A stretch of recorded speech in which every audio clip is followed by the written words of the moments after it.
Hi guys, I'm Sophia. Today I'm going to be telling you guys a few tips about my experience of year 12, what I think you should know before you go into year 12, and just some advice really. So a bit of context for you: I take maths, further maths, biology and chemistry, and next year I'm applying to study medicine at university. Hopefully I'll get in. Oh god. And also a bit of a disclaimer, my advice is mainly going to be for people who are going to sixth form at the same school that they were in. It's not advice really for a college type sixth form, because at my sixth form there's a lot less freedom. You can't go in for 1 hour a day or 3 hours a day or however long people go in at college. I'm there period 1 right through to period 6, so it's a bit different maybe than to a college. So yeah, let's get into it. The first thing I'd wish I'd known before year 12 was that a third of the year was going to be online. So this is probably advice that you don't need to be listening to. For me, I wasn't falling behind on my work at all during online school. I was going to all my lessons when the Wi-Fi was working, and I was completing all of my homework and on time and stuff. The thing is that because of COVID, my lesson time was reduced by 20 minutes or something, and additionally loads of my teachers weren't giving me homework at all. So although I wasn't falling behind in the work I was being set, I definitely wasn't doing as much work as if I had been at school. And for me, that extra homework and that extra 20 minutes in class really helps me, because in order to retain the information I'm being taught in class, I need that extra homework and that extra time in class, which I just wasn't getting. And I didn't realise I was falling behind because obviously I was doing all my work. I just wasn't getting enough work pretty much, and I didn't realise that until I got back to school, that I was actually a lot further behind than I thought it was. So hopefully that's advice that none of you have to take. Next thing you should know about year 12 is that in my experience, it's not necessarily hard because of A-levels, but it's hard because of all the stuff that you have to do on top and that you have to juggle alongside your A-levels. So for me, that's UCAS and university applications in particular. They take up so much of my time. I didn't really know that was something I'd have to be doing so much of, and alongside of my A-levels, it's practically a fifth A-level. I do just as much work on my UCAS, if not more, than on my A-levels, so that's something to bear in mind, and especially if you're choosing to take 3 or 4 A-levels. My next bit of advice: start preparing for university applications as soon as possible. I cannot emphasize this enough. So there is a term called supercurricular, and I'd never heard of this term before year 12, but it's something that has become a massive part of my life. So what is supercurricular? It's basically any academic work, any research that you do outside of your curriculum, A-levels, shows your interest in the subject you want to study at university or your A-levels. So for example, because I want to study medicine, if I was in a biology class and we were learning about genetics, then something I might do is go and research a hereditary disease, for example. And that's something that when you get to writing your personal statement will be emphasized a lot. You need to show that you're passionate about the subject you're applying for rather than just stating it. So supercurricular is a massive part of year 12. And something that I'd say for you who are just going into year 12 is read books.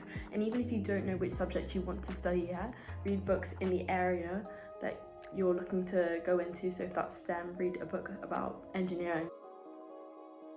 Also, really do start thinking about the topic you might want to study at university. If you're going to apply to university, if you can do an apprenticeship, a gap year, because the earlier you know which subjects you're applying for, the better. And especially for medicine, you really do want to know early on in year 12, because there's a lot of extra work, work experience, entrance exam preparations that goes on in year 12 that you need to know early on. Definitely bear in mind there's a lot of university and further education work that goes on in year 12. The next piece of advice I have is to be very kind to your tutors and your teachers, because they will be writing your reference for UCAS and for your universities. And whilst I wish I'd known this, and it's not that I was badly behaved or anything, or I did anything to annoy my teachers, or at least I hope not, but I didn't actively try to make an impression which would look good in my reference. So with the teachers writing your reference, what you want to be doing is making sure that you're handing in homework on time, all the time, and contributing in class and stuff like that, really showing that you're engaging in the subject. If you're consistently handing in your homework late, the teacher wouldn't necessarily write in your statement, oh, so-and-so hands in their homework late a lot. It's just that they wouldn't be able to say that you're diligent. So whilst not actively doing good things, that won't mean that bad things go in your reference, but it also won't make your reference stand out. So you do want to be showing engagement throughout the year in your subject and handing in homework and just making a good impression, doing extension work and stuff, so that your reference ends up looking as good as it can look. And another thing you can do if you want your reference to really stand out is just get involved with loads of co-curricular activities, because your tutors can talk about that, or competitions within the school, or external competitions, just anything that you think maybe is related to your A-level subject that can make you stand out, and again, like super curricular that can go in your reference too, or leadership opportunities within your school that will look good in your reference as well.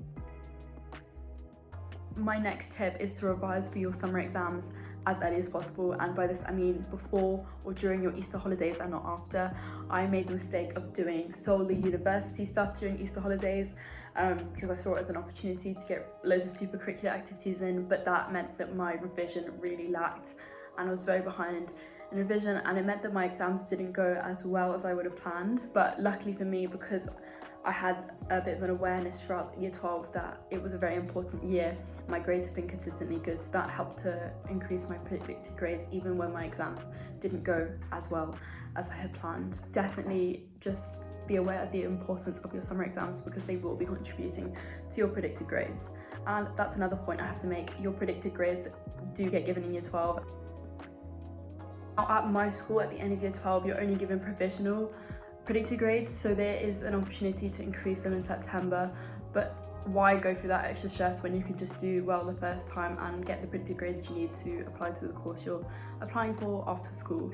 Just be aware that your predicted grades do come at the end of year 12. So many people may think that year 12 is an opportunity to just socialise and have fun, which it definitely is. If that means that your academics fall behind, it will mean that at the end of the day you will not get the predicted grades that you want, and that will really hurt your chances of getting into university following school.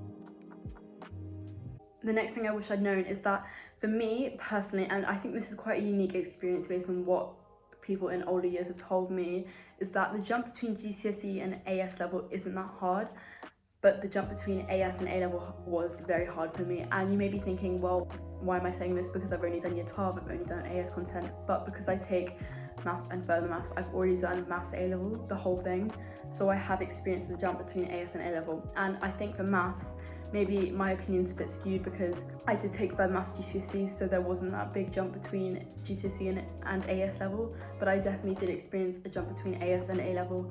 And on top of the content getting harder, even then it's not necessarily the content getting harder, it's just you get more and more work. Like you have so many more lessons in a week, and that's a lot of information that you have to be remembering and just going over constantly. And also with chemistry, every time in a lesson in year 12 for our AS level where something seems like it's just about to get hard, me and my friend had this joke because my teacher's always saying, don't worry, that comes in year 13. So that suggests that year 13 will get a lot harder for chemistry than it was in year 12. So I definitely say be aware of the jump between AS and A level. And if you know this throughout year 12, then create revision resources and go over content so that the jump between year 12 and year 13 isn't as hard. My next tip, something I wish I'd known, is to socialise in moderation. So again, this is something I think may be unique to my cohort, but because after 6 months of not seeing each other for ages, I was all of a sudden with my friends again, and it was great. I did a lot of socialising, way too much socialising, and I think it was a bit detrimental to my academics, but luckily at that time the content wasn't that hard, and in December there was another lockdown again, so I was forced to do a lot more work. But I definitely did do a lot of socialising, and it wasn't even socialising necessarily, it was also doing loads of sports and stuff like that, which I think again is vital for you to enjoy your 12 and have fun, but also it shouldn't be like academics or fun. You have to try and have a balance between the two. And again, after March, when I hadn't been in school since early December, then I went crazy when I went back to school in April, and I was socialising way too much, and especially then it was very detrimental to my academics because it was the time when I was meant to be revising for my summer exams, but I was too focused on socialising and playing sports, or I was playing Monopoly, just doing stupid things. I knew I should have been revising, but I just wasn't being productive, and I was focusing my energies on having fun after being away from my friends for so long. So definitely socialise in moderation, because you don't want it to have an impact on your studies, but also be aware that if you don't socialise, if you just study the whole time, then you're probably going to burn out too. So again, have balance, work hard, play hard. And this is the final tip I can think of, or a bit of an insight into year 12 I can think of, but because I stayed at sixth form in my school, in year 12, in the sixth form you start to get given a lot more responsibilities in terms of like helping with the younger students and stuff like that. And I think more so for other years, because of COVID, we weren't necessarily able to do that much. But it definitely does take quite a lot of time out of your day if you're really involved with running the school. So just be aware that on top of your university applications, on top of your A-levels, you're a lot more involved in the school and the running of the school and the community. So that's something that does take up a lot of time too. So just be aware of that. So those are all the things I can think of right now. Maybe I'll become a study tuber, because I'm not gonna lie, I do spend a lot of time studying. But we'll see. I hope you liked this video, and please like, comment, share and subscribe, and I really hope it was helpful. Bye, ciao, see you later.